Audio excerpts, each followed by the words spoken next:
السلام علیکم ورحمۃ اللہ وبرکاتہ۔ بسم اللہ الرحمن الرحیم۔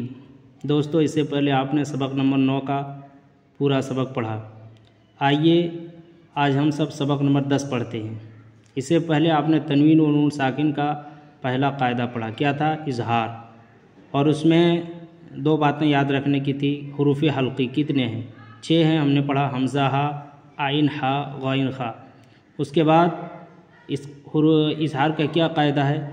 تو ہم نے پڑھا کہ تنوین یا نون ساکن کے بعد حروف حلقی آئیں تو نون کو ظاہر کر کے بلا غنہ کے جلد پڑھیں گے۔ اب یہاں سے تختی نمبر 10 شروع کرتے ہیں، یعنی تنوین و نون ساکن کا قاعدہ نمبر 2۔ تختی نمبر 10، اخفا۔ تنوین و نون ساکن کا قاعدہ نمبر 2۔ حروف اخفا 15 ہیں: تا، سا، جیم، دال، ذال، زا، سین، شین، صاد، ضاد، طا، ظا، فا، قاف، کاف۔ یہ تو حروف اخفا کتنے ہیں وہ بتایا، 15 ہیں، ہم نے پڑھا۔ اب یہاں سے قاعدہ بیان کر رہے ہیں کہ حروف اخفا جہاں آئے وہاں کیا ہوگا۔ تو قاعدہ: تنوین یا نون ساکن کے بعد حروف اخفا آئیں تو نون کی آواز کو ناک میں چھپا کر پڑھنا چاہیے۔ بتایا تنوین یا نون ساکن کے بعد حروف اخفا آئیں تو نون کی آواز کو ناک میں چھپا کر پڑھنا چاہیے۔ اخفا کی مقدار 1 الف ہے، یعنی کتنا دیر تک کھینچنا چاہیے؟ 1 الف کے برابر۔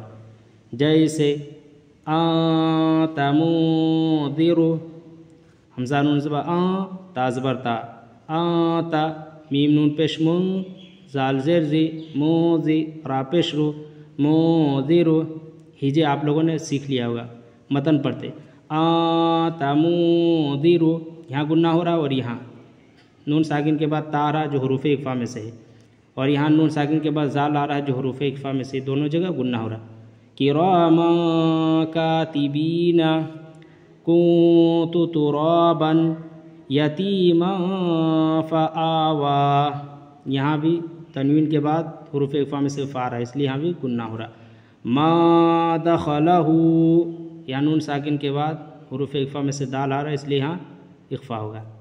رسول کریم نارا ذاتا کتاب فیہ یوم ینفخ من طغی فتح قریب من ثقلت انزلنا شیء قدیر۔